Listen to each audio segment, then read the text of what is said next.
Reese Annette Bowman came into the world on September 4, 2016. She was just an 8-month-old baby, full of innocence and potential, with so much life waiting for her. Justin and Amy Bowman absolutely adored their daughter. She was truly the light of their lives. Reese was just like any other child, full of potential and endless possibilities waiting to be explored. Her parents were completely focused on their little girl. They couldn't wait to see her grow up and share all those special moments in life with her.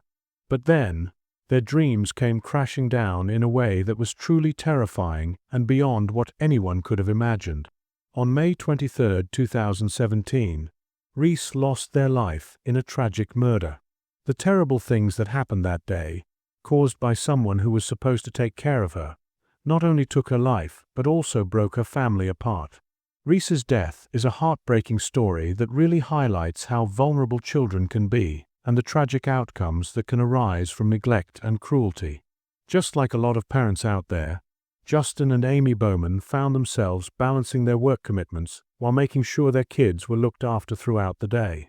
They signed up Reese and her big brother, Sawyer, at Rocketeers Learning Center in Baltimore, Maryland. It's a daycare that really focuses on providing care, comfort, and safety for kids.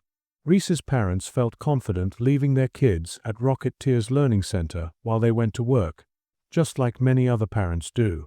They had no idea that this daycare, which they thought would be a safe place for their daughter, would end up being where they would lose her.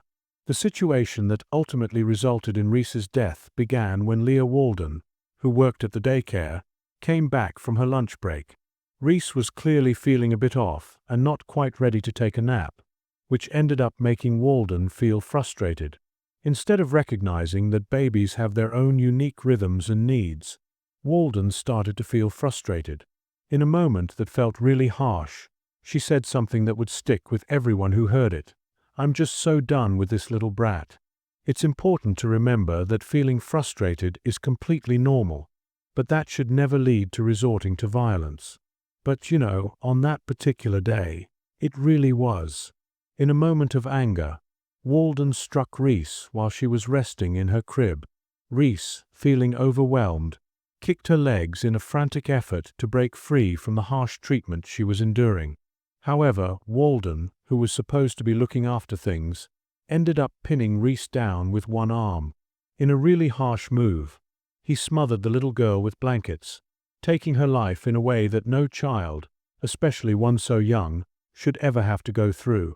That day, what happened to Reese was recorded by the daycare security cameras, showing a disturbing glimpse of the violence that took place in that crib. Chief Stanley Bradford from Baltimore's Criminal Investigations said, "It's really unsettling to watch that video. I really think that Reese Bowman went through a lot of suffering." The video captured a really intense moment where Reese was fighting for her life while Walden was holding her down and trying to smother her. This video ended up being a key piece of evidence in the investigation and trial, showing just how terrible the situation was for Reese in her last moments. People everywhere were shocked when the details of the case started to come out. Reese lost her life at the hands of someone she thought she could rely on, a person who was given the responsibility to look after her and make sure she was safe. Instead, that person chose to end their life in a way that felt completely senseless and incredibly harsh. The pictures of Reese's final moments were really hard for everyone to see, and it hit her parents the hardest. They'll always carry the weight of that memory with them, and it's something they can never forget about their daughter. Leah Walden, the daycare worker involved in the tragic incident with Reese, first stated that the child's death was an accident. As the investigation went on, it became clear that the truth was impossible to ignore. Walden's actions were clearly thought out, and the way she acted in the days before the murder showed a troubling side of her. It was as if she was feeling a mix of being overwhelmed and angry, and somehow she seemed ready to hurt a helpless baby. The things she said before the murder really made it clear how she felt about Reese. Her frustration and hatred were obvious, leaving no room for doubt about what she intended to do. Looking back, Walden's actions with the kids at the daycare definitely raised some concerns. Unfortunately, it was already too late for Reese. So, back on November 27, 2018, Walden admitted to committing first-degree murder in the case of Reese Bowman's death. The court proceedings really brought Reese's family back into the spotlight, capturing the public's interest as everyone tuned in to follow the case and discovered the heartbreaking details about the abuse that ultimately led to Reese's tragic death. The trial of Leah Walden was really intense, and for Reese's parents, it brought back a lot of painful memories about the life they had lost. Justin Bowman, the father of Reese, shared a heartfelt victim impact statement that truly resonated with everyone in the room. He shared how deeply hurt and sad he feels about losing his daughter. He promised that Reese's memory would always be cherished and remembered. Reese Annette Bowman achieved so much in her brief time here, more than I could ever hope to, he remarked, his words serving as a heartfelt tribute to the untapped potential of his daughter, which sadly went unfulfilled. The judge, Althea Handy, clearly showed her emotions as she watched the heartbreaking video evidence of Reese's murder. She was also moved to tears by the surveillance footage, which revealed the harsh way Reese was smothered. The judge's reaction was really emotional, showing just how impactful the video was and highlighting the deep pain that everyone connected to the case had to go through. Ultimately, Leah Walden received a 70-year prison sentence for the first-degree murder of Reese Bowman. Even though the sentence wouldn't bring Reese back, it was an important move to make sure Walden faced the consequences of what she did. Regardless of the punishment Walden might receive, it wouldn't alter the reality that Reese was gone, her life cut short way too early. Reese Bowman's murder really shook things up in Baltimore and even reached far beyond the city. It was a big deal that caught everyone's attention. The daycare where she lost her life, Rocket Tears Learning Center, has shut its doors for good following the tragic event. The action taken was really important because the facility didn't do its basic job of keeping the children safe. The daycare owners, just like Reese's parents, found themselves having to deal with the aftermath of the chaos that had happened right in their own space. For Reese's parents, Justin and Amy, the loss was something they could hardly wrap their heads around. After their daughter passed away, they made the tough choice to leave Baltimore. It was just too hard to remain in a place filled with so many painful memories.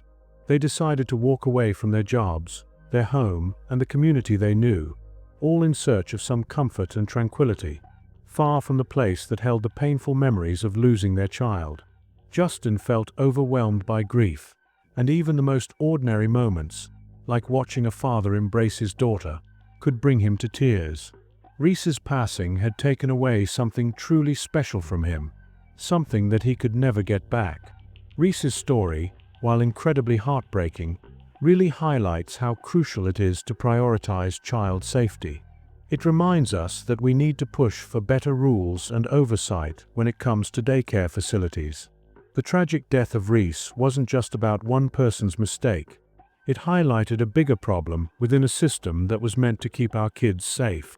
The Bowmans' struggle for justice, while tough, was also a battle for every child who could end up in similar circumstances.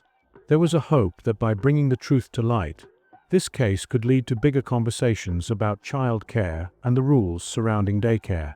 It's just heartbreaking to think that any child could go through what Reese went through.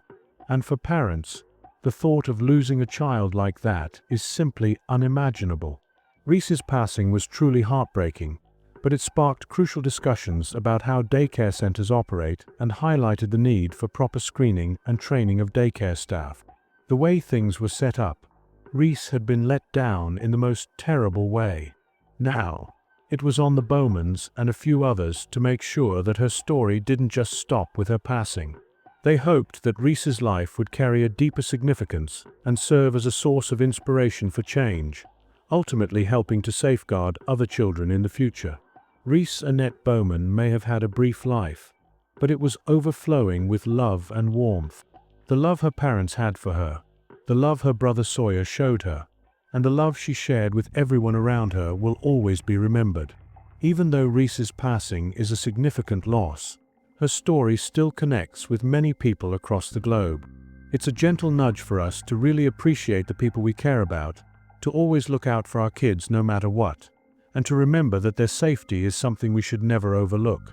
Reese's parents really show how powerful love can be, especially when things get tough. Their unwavering support highlights just how resilient we can be, even when faced with heartbreak. Although Reese isn't here with us anymore, she will always remain in our hearts and in the hearts of everyone who has been inspired by her story. Octavio Augusto Perez O'Connor, or simply Octavio O'Connor, was an up-and-coming talent in the Mexican entertainment scene. He's fondly remembered for his standout performances in both TV and movies, but his story is also marked by the heartbreaking events that led to his early passing. Octavio was born on November 7, 1998, in Villahermosa, Tabasco, Mexico. His life and career were just starting to take off when he sadly passed away at the young age of 22 on October 29, 2021, in Cuautitlán Izcalli, state of Mexico. His passing has created a profound feeling of sadness for his family, friends, fans, and really everyone in the entertainment industry. This story aims to dive into the life of this talented actor, while also looking into the puzzling and questionable details surrounding his death. Octavio's story really highlights how delicate life can be, how fame can come and go unexpectedly, and the complicated relationship that exists between the police and the community. Octavio O'Connor didn't just stumble into the spotlight. His journey there was intentional and filled with purpose. He grew up in Villahermosa, Tabasco, where his family introduced him to the exciting world of television and film when he was just a kid. Even though his family wasn't deeply involved in the entertainment world, they were always there to back him up in whatever he wanted to pursue. When O'Connor was a kid, he got to experience acting in different ways, which sparked a love for it right from the start. Even when he was just a kid, you could really see his charm and natural talent shining through. He really made a name for himself when he showed up on the kids' TV show Chabelo, which had been a beloved part of Mexican television for many years. He took part in the segment Chiquillos y Chiquillas, where little kids showcased their skills by doing different activities. O'Connor quickly won over the audience with his charming personality and infectious charisma, making him a standout favorite among fans. Being part of Chabelo really helped him get noticed and served as a great launch pad for his future acting career. After this point, O'Connor's career really began to soar. He later showed up in a bunch of TV shows, like the soap opera Lola, Erase una vez, 2007. This one was a fresh take on the classic Cinderella story, set in modern times. In this series, O'Connor played one of the younger supporting roles, which helped him gain some really useful experience in front of the camera. He's really good at playing different characters, which shows just how talented he is as an actor. His big break really came from his role in the hit sitcom Vecinos, which launched him into the spotlight and made him a household name. Vecinos was a popular TV show that focused on the funny and entertaining moments that happen between neighbors living in a suburban neighborhood. Octavio took on the role of Benito, a character that everyone just couldn't help but love. With his charmingly mischievous nature, Benito quickly won over fans, thanks to his down-to-earth personality and the funny situations he found himself in. The show really took off, and O'Connor's part in it made him well known to a lot of people. Many viewers really connected with his portrayal of Benito. The character's innocence and humor offered a fun and uplifting break for everyone watching. Octavio O'Connor wasn't just an actor. He represented the spirit of youthful talent and determination in the world of entertainment. His work with Vecinos, along with his performances in movies like Amor Letra por Letra, really helped him shine as one of Mexico's up-and-coming stars. He really had the chance to take his career to the next level, with possibilities for gaining international recognition right there for him to grab. His passing was a significant loss, not just for his family and friends, but also for the entertainment world. It meant saying goodbye to a gifted young actor who had so much more to give. On the morning of October 29, 2021, everything seemed pretty normal, just like any other day. But little did anyone know, things were about to change in a big way for Octavio O'Connor, impacting his life and how he would be remembered forever. The young actor was driving his Jeep Cherokee, and he had two people with him who turned out to be friends of his dad. The events of this day are still a bit of a puzzle, with different stories coming from both witnesses and officials. It's hard to get a clear picture of what really happened. So, here's what happened according to the Mexican prosecutor's office. The local police asked Octavio to pull over his vehicle.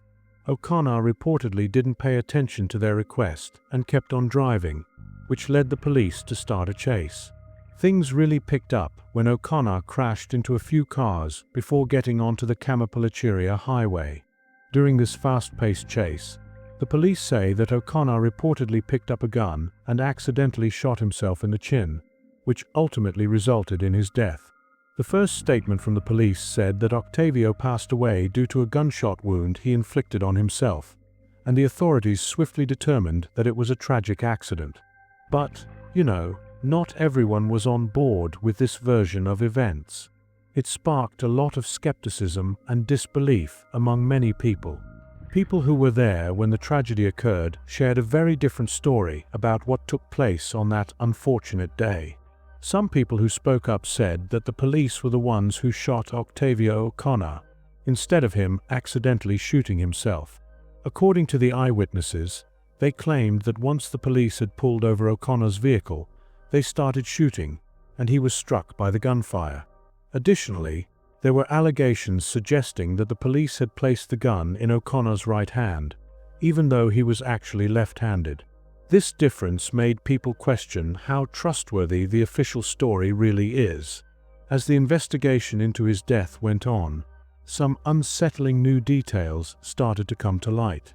Video footage captured the moment when Octavio was still alive and clearly in pain after the shooting. He was lying on the side of the road, and it seemed like the police officers were taking their time to call for medical help. People who saw what happened said that O'Connor was left waiting for help for a long time, even though it was obvious he needed medical care right away. The video evidence showed a different story than what the police had officially reported. They claimed that Octavio had either died right away or very soon after he was shot, but the footage told us otherwise. The video told a completely different story, revealing the young actor in distress and needing assistance well after the gunshot went off. Many people started to wonder if O'Connor was actually abandoned by the authorities, and whether his death was caused by a police shooting that wasn't justified. As time went on, more and more people started to voice their concerns about what the police were doing and the official story behind everything that happened. There were some noticeable differences between what the police report said and what the video evidence showed, which made people really worried about the possibility of corruption and wrongdoing. People started to really push for a closer look into what happened and for the government to be more open about it. They wanted clear answers to all the questions that were popping up about Octavio's death. After a lot of people spoke up and called for justice, the Mexican government had to step in and start an official investigation into what happened with Octavio O'Connor's death. The situation really caught the nation's eye, and people started paying a lot more attention to what local law enforcement was doing. During the investigation, officials promised to examine any possible corruption and wrongdoing within the police department. The differences in the official story, along with the concerning accounts from witnesses and the video evidence, made it clear that this case needed attention. People in Mexico started to doubt the police's role in what happened, and a lot of them thought there might be an intentional effort to hide the truth and shield the officers who were part of it. People started to question how the police were acting, which sparked a lot of discussions about the need for accountability and changes in the way law enforcement operates. Many people were really worried that this sad event was just a sign of bigger problems within the police force. They felt that if justice wasn't served, it would only keep the cycle of corruption going. The government has heard these concerns and has promised to look into the issue carefully. They want to make sure that any officers who are found to have done something wrong will face the consequences of their actions. But, the investigation has gotten pretty tricky because there are so many different stories out there. Even now, we still don't really know exactly what happened with O'Connor's death. Octavio O'Connor's passing wasn't just a heartbreaking loss for his loved ones. It resonated deeply with people all across Mexico, marking a significant moment of sorrow for the entire nation. The young actor, known for his charming smile and incredible talent, won over the hearts of millions of fans. His sudden passing created a gap in the entertainment world that just can't be filled. After the incident, a lot of fans and fellow actors jumped onto social media to share their sadness and shock. People from all over the country came together to share their heartfelt tributes, reminiscing about their favorite moments with O'Connor.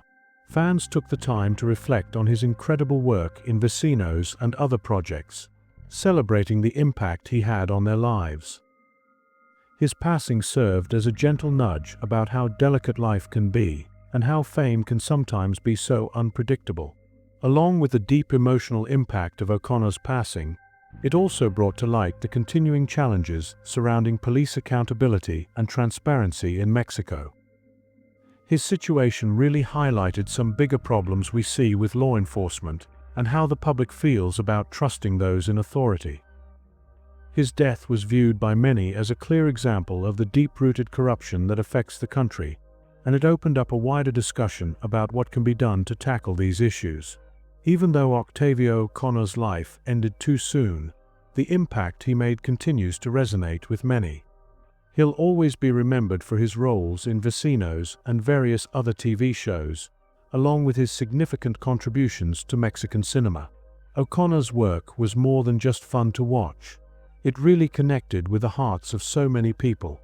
Millions found happiness and laughter in what he did, making his performances truly special.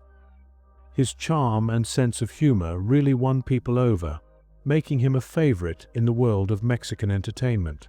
Octavio's passing was truly heartbreaking, but it has left a significant mark that continues to resonate with many people. His passing has opened up a crucial dialogue about the importance of justice, transparency, and accountability. This conversation extends beyond just the entertainment industry. It also touches on the broader issues within the country's law enforcement system.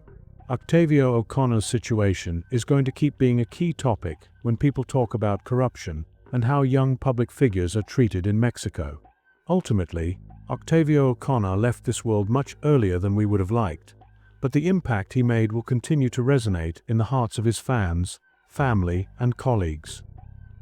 He left behind a legacy filled with talent and laughter, and there's a genuine hope that his story will inspire positive change down the road. Maria de Lourdes Maldonado Lopez was a well-known journalist from Mexico. She really stood out as a symbol of courage and determination, especially when facing tough challenges. Her life and career really show the tough situations that a lot of journalists deal with in places where freedom of the press is often at risk. Mexico has a complicated history when it comes to violence against journalists, and it was in this challenging environment that Maldonado Lopez spent her last days. She gained attention not just for her dedication to journalism, but also for the heartbreaking circumstances surrounding her murder in 2022. The news of her death really shook people everywhere, highlighting the dangers that journalists in Mexico deal with every day. It also led to a worldwide outcry for justice and better protection for those in the press. Her passing wasn't just about losing one person. It was also about losing a brave voice that stood up against the deep-rooted injustices in her homeland. Lourdes' journey started in Durango and took her through a tough fight against unfair dismissal. Throughout it all, she showed incredible determination to stand up and speak out against those in power. Lourdes Maldonado Lopez came into the world on February 11, 1969, in Gómez Palacio, which is a city found in the northern region of the Mexican state of Durango. Lourdes was raised in the tough landscape of Durango, and that experience really influenced how she views social issues. Growing up, She saw the big differences between the wealthy and the working-class neighborhoods.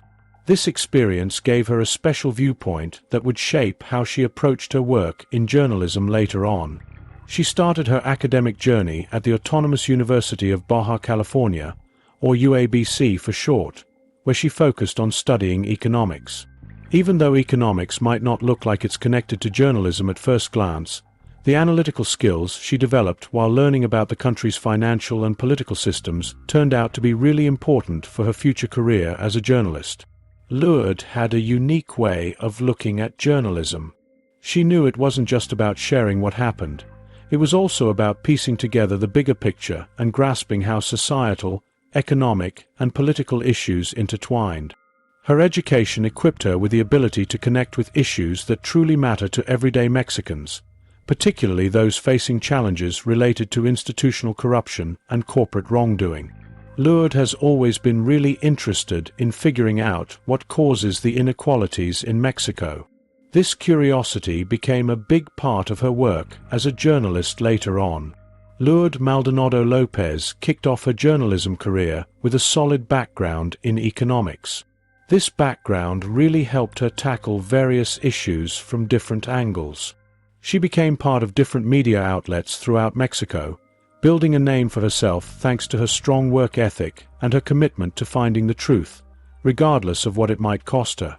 One of her key professional connections was with Prima Sistema de Noticias, or PSN for short. This is a well-known media company located in Baja California. Lourdes was about to carve out her identity here, starting off by diving into topics like economic issues, social justice, and the ins and outs of political corruption. But her time at PSN ended up being quite well known for the labor dispute that really shifted the direction of her career and her life. Lourdes at PSN really poured her heart into her work. She frequently went the extra mile to dig up stories that highlighted the issues facing Mexican society. She was more than just a journalist.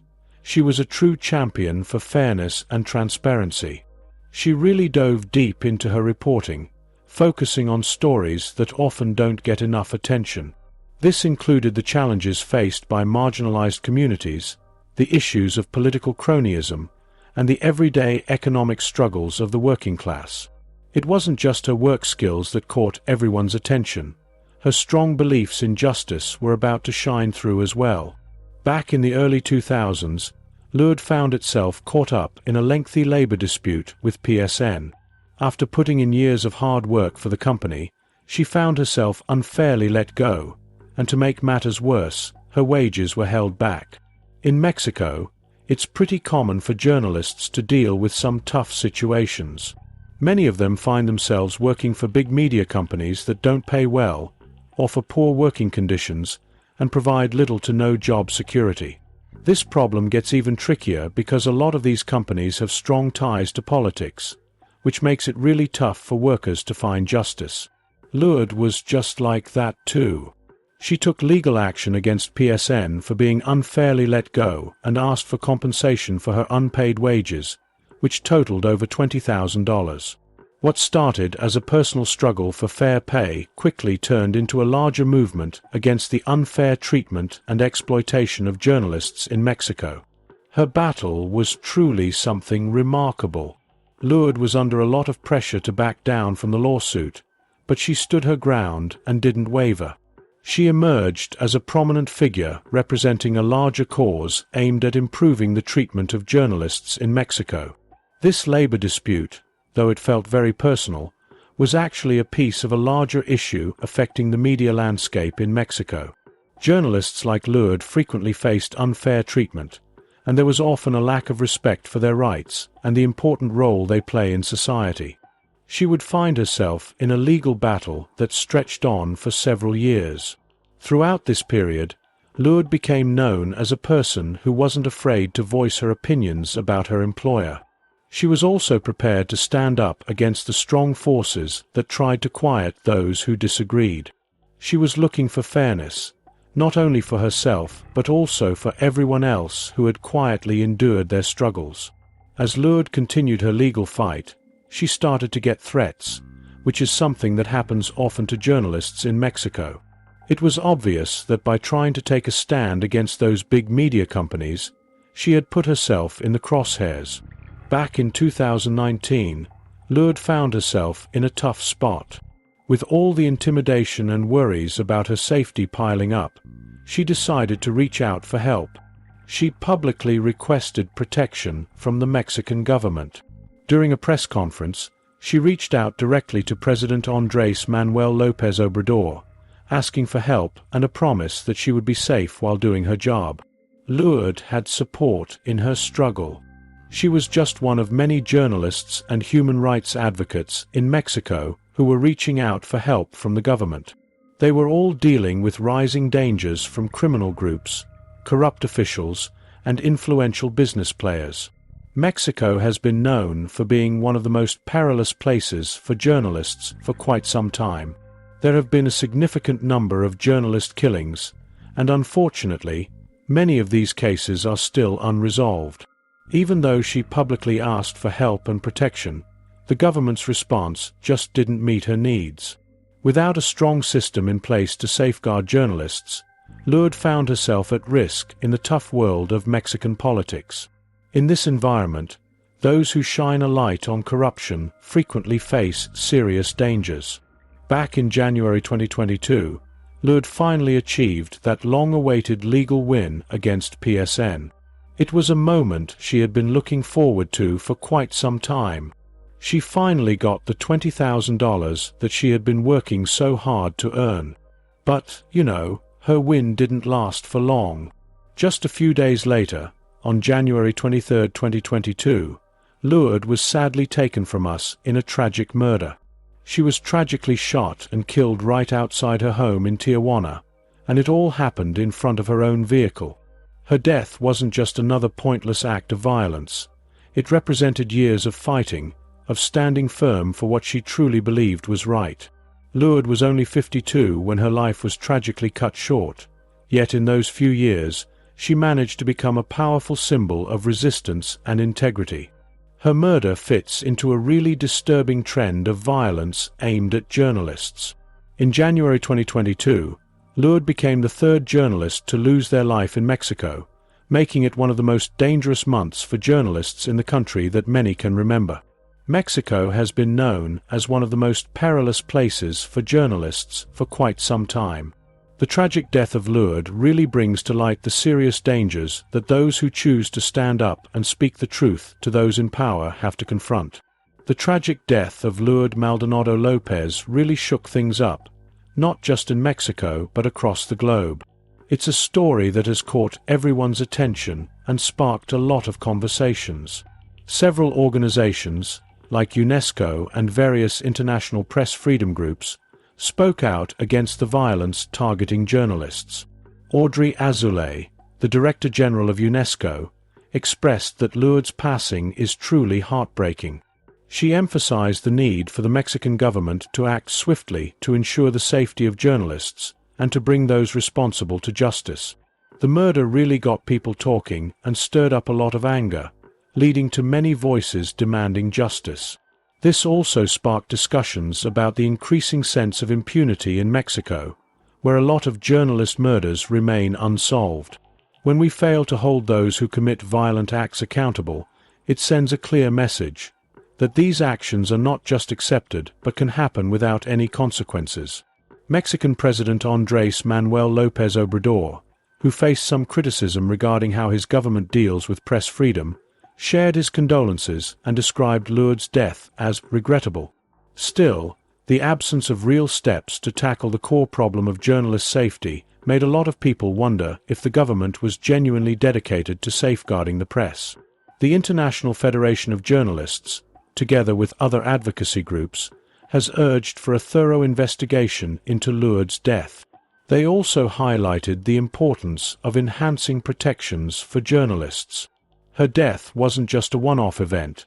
It fits into a bigger picture of rising violence against journalists in Mexico. The media there frequently faces physical attacks, threats, and intimidation. Even though her death was truly tragic, the impact of Lourdes Maldonado Lopez continues to resonate with us all. She is fondly remembered as someone who worked tirelessly to defend press freedom. As a journalist, she devoted her life to uncovering the truth and standing up for justice. While her murder is a tragic loss, it has really brought people together to push for better protections for journalists in Mexico. This event has also opened up a wider discussion about the safety of the press in the country. After she passed away, many campaigns and initiatives started up to pay tribute to her and to make sure that journalists in Mexico have better protection moving forward. Her story really resonates with people who care about having a free press in our democracy. It's become something that many rally around, highlighting just how crucial this issue is for all of us. We won't forget her courage, her strong belief in justice, and her dedication to the truth. These are qualities that really stand out and leave a lasting impression. Lourdes Maldonado Lopez's legacy serves as a powerful reminder that, no matter how much violence surrounds us, we should always keep seeking the truth and never let it be silenced. Her journey is all about bouncing back, making sacrifices, and holding on to hope. It's a tale that keeps motivating journalists everywhere to stay strong, even when things get tough, and to keep pushing for a press that's free and independent. Maria de Lourdes Maldonado Lopez's life really showed us how strong the human spirit can be and highlighted just how crucial a free press is in keeping those in power accountable. Even though her tragic end brings a lot of sadness, it's important to remember that it doesn't mark the end of her legacy. It should really act as a spark for change, igniting a movement to safeguard journalists. This way, they can keep speaking truth to power without worrying about any backlash. Her story serves as a powerful reminder that press freedom isn't something we can take for granted. It highlights how delicate this freedom can be and how, at times, the cost of seeking the truth can be heartbreakingly steep. In her situation, the bravery to stand up for what's right, even when facing the ultimate risk, guarantees that her story will always be remembered. We all need to step up and support the journalists out there who put their lives on the line just to share the truth. This is especially important in places where speaking out can lead to serious consequences for them. Let's come together to protect these brave individuals. Lourdes Maldonado Lopez's legacy will keep inspiring future journalists, activists, and everyday people who truly believe in the power of truth and the importance of having a free press. Her impact will be felt for years to come.